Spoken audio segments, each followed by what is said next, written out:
Queers of the World är namnet på en YouTube-kanal som drivs av Fanny Oliver. Hen gör korta videoporträtt av hbtqia plus personer, och syftet med den här kanalen är att skapa en plattform där queera kan få använda sina egna röster för att uppmuntra och peppa varandra genom att dela sina berättelser. Under Borås Pride så kommer ni få smakprov på de härliga personer som hen har hittills intervjuat. Tack och välkommen till Borås Pride, Fanny.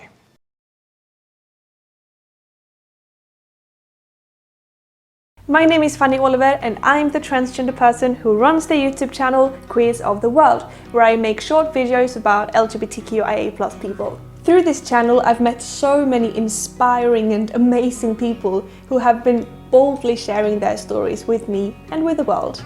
And here's a little taste of that. My name is Stellan. I am genderqueer and gay. My name is Felix. My pronouns are he, him. And I am a 27-year-old trans man. I have been out as a non-binary person for a couple of years now. I go by they, them. I have always kind of felt that way, but when I was a child, I was in this group that was kind of secluded and shut everything out, so I couldn't, take part in that to, explore my identity, really. I'm Jesse. I'm 20 years old. I'm originally from America, Modesto, California, specifically. I am a non-binary and I am demi-pansexual.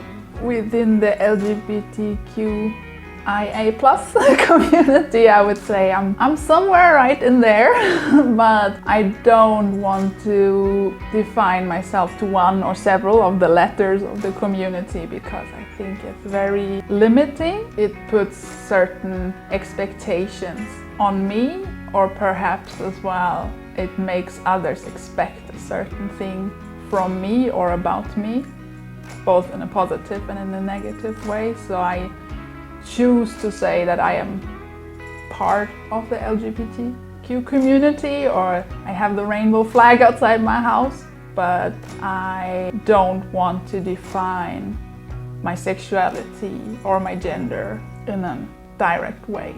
I've always felt like I wasn't really part of the gender that I was assigned, but I tried to always identify as a girl growing up. But at the same time, like even my parents would tell me that I was a tomboy, or they were like, don't be such a tomboy. And they named me Kim. I haven't even switched my name. They named me Kim and then they're surprised when I come out as non-binary.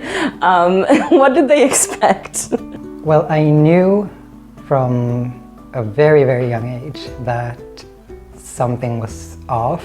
I know that's very typical for trans people to say, I knew something was wrong.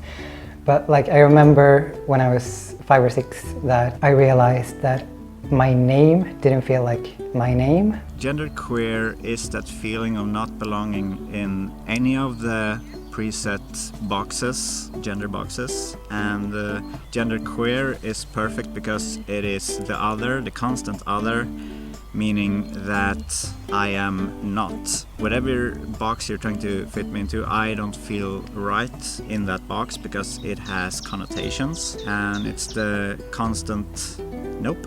Demisexual is when you get a physical connection with someone and an emotional and sexual connection with someone after you have a deep emotional connection with them. That is that part of it. And then pansexual is just, I don't care about the gender of the person, I don't care about the physical aspect of them. As long as I love the person, I can be involved with them. They have told me personal stories of how they came to understand and accept that they were queer. I came across a blog that was run by a trans guy, and everything just clicked. I realized the things he was describing in his blog were things that I had always felt, but I had never known what those feelings meant. This was when I was 17, and I remember thinking, I never fall in love with any boys.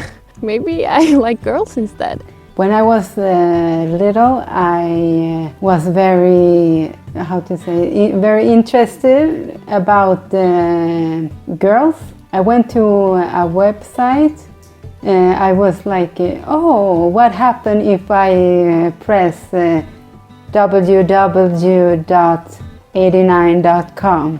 because this is my birth year, and a site comes up like this, and there was in the left column there were a lot of names, and I scroll down and I find one name, and of course this was a porno, and I didn't know because I was only 12 years old, and I see this beautiful woman, and I had so big crush on this woman, you know.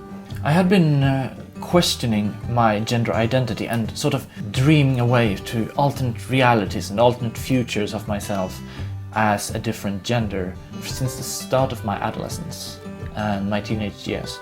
It was mostly then a sort of pipe dream, like what if I was a different gender?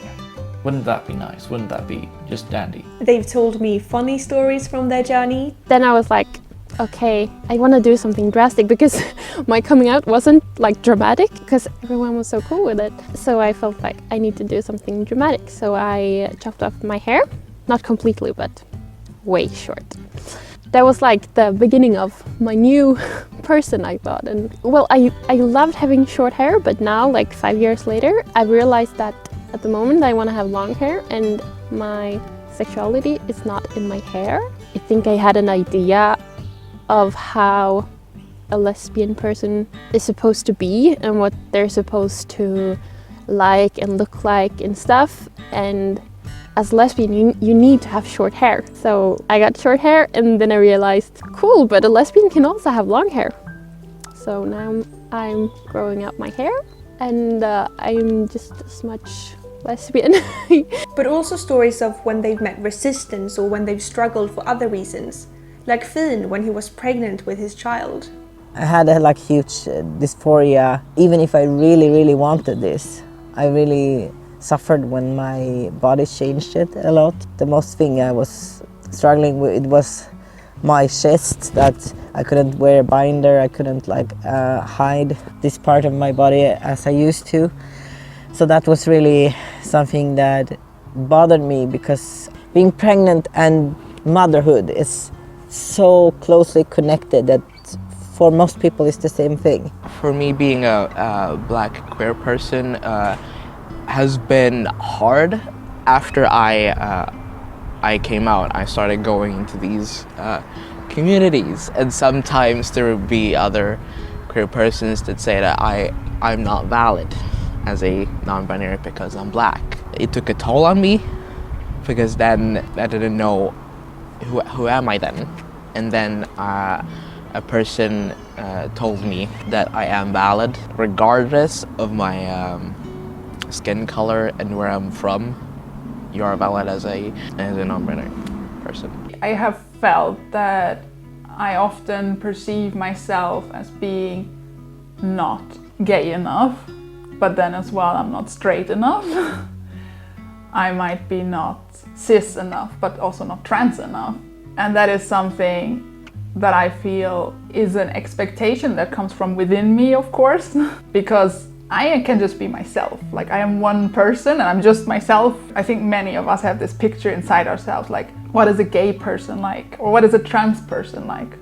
How does a bisexual person, how are they? And in the end, we can only lose when we put ourselves to those expectations, because we are not a stereotypical 100% figure that is the gay person, the straight person, the trans person. We are ourselves. And they have shared their dreams of what they want the world to look like. I think my dream for the sports world is being more inclusive and letting people, no matter who they are, be able to engage in sports all across the world and be able to have fun and exercise. That is my dream for the sports world. I want people to get more knowledge about the LGBTQ+ community, so they can understand more of how we are going through. We need to rethink the spaces themselves, how we teach, how we work, and how we think we are allowed to dance. But also so we can create a space where everyone, regardless of who they are, can play, can experiment, can explore, their own identity and their own expression through dance. It's so important that people within the queer community and the LGBTQ community, that they open up their mind again and think about that. Being yourself in the end is the most important thing, and that when we create so many labels and expectations to these labels to fulfill, that in the end we don't create a unity within this community, but again we create conflict and gatekeeping. It's so important that we take a step back before we judge somebody because we don't understand their identity. Maybe it's a new thing, there's teenagers that come up with new things all the time, they identify as whatever and say this is my sexuality, and you've never heard about it, and then your first impulse is to say, oh my god, that's such a bullshit, that doesn't even exist. But within that you become that older generation that can't accept people like you once were a teenager and you had your parents saying, what, that's not a thing. Just stop being that older generation that gatekeeps younger people from reinventing words and from coming up with new concepts of who they are. I am so grateful to these and many more people that they've let me film them and that they have shared their stories and their wisdom with me and with the world. I think that the world can only be a better place if we love each other. And I think we can only love each other if we understand each other. And I think that we can only understand each other by listening to each other. So I think that these people, by sharing their stories, have contributed to making this world a better place.